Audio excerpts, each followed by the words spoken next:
नमस्कार मंडळी.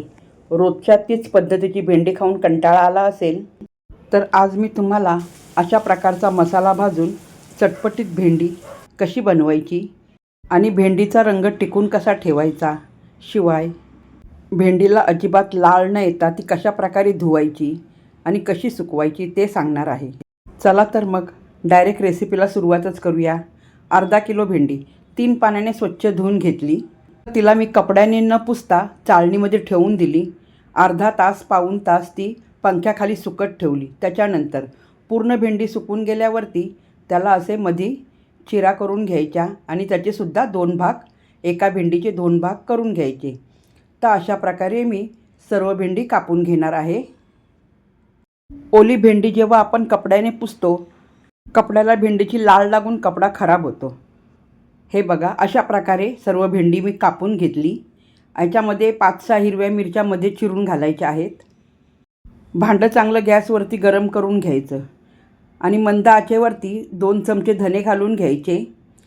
त्याच्यानंतर 1 चमचा कलोंजी घालायची आणि 1 चमचा जिरे घालायचे.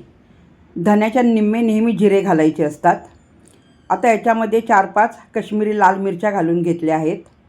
हा मसाला हलकासा भाजून घ्यायचा. थोडासा सुगंध यायला लागला की लगेच मसाला काढून घ्यायचा आहे. आता पॅनमध्ये मी 5-6 लसूण पाकळ्या घेतल्या. चांगल्या मोठ्या कळ्या आहेत. त्या मोठ्या कळ्यासुद्धा मी पॅनमध्ये चांगल्या गरम करून घेते. तुम्हाला दिसेलच अशा प्रकारे थोडेसे चटके दिसले पाहिजे. लसूण भाजून घेतल्यानंतर आता त्याच्यामध्ये भेंडी घालून घ्यायची. मंद आचेवरतीच भेंडीला थोडासा चटका मिळेपर्यंत थोडी परतून घ्यायची आहे, खालीवर करून. भेंडी जरी पंख्याखाली सुकविली असेल तरी भेंडीमध्ये पाण्याचा अंश थोडा तरी शिल्लक असतोच. भेंडी एका प्लेटमध्ये काढून घेतल्यानंतर भाजून घेतलेल्या लसणाचे टरफले काढून घ्यायचे. भाजून घेतल्यामुळे लसणाची टरफले पटकन निघतात. आता याला छान असे किसून घ्यायचे आहे. लसूण किसून झाल्यानंतर भाजून घेतलेला कोरडा मसाला मिक्सर जारमध्ये घालून तो सुद्धा कोरडाच वाटून घ्यायचा.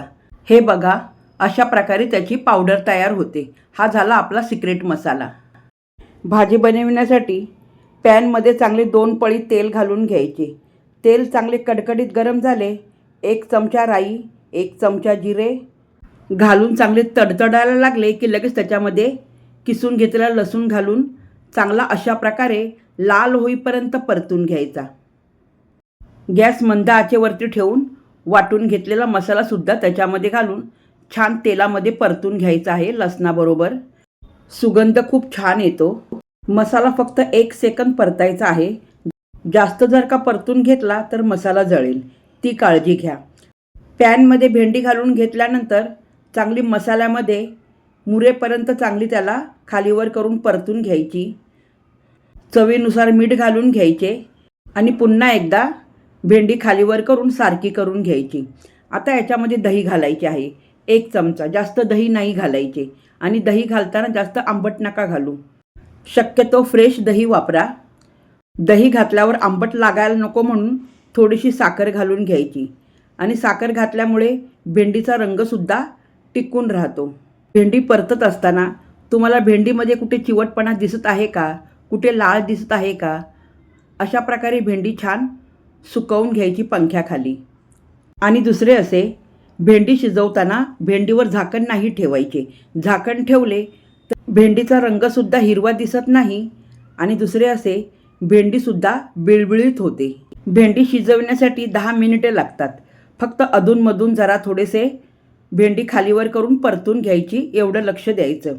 भेंडी आता पूर्णपणे शिजवून झाली आहे. छान याच्यावरती बारीक चिरलेली कोथिंबीर घालून घ्यायची. अशा प्रकारची बनविलेली भेंडी इतकी सुंदर लागते चवीला, ती नुसती खाऊनच फस्त करतात. अशा प्रकारची भेंडी तुम्हाला आवडली असेल तर रेसिपीला नक्की लाईक करा, शेअर करा आणि सबस्क्राईबसुद्धा करा. पुन्हा भेटूया अशाच नवीन आणि चटपटीत रेसिपीबरोबर. तोपर्यंत मस्त खा आणि स्वस्त राहा. तुम्हाला सर्वांना माझा नमस्कार. पुन्हा भेटूया अशा छान रेसिपीबरोबर.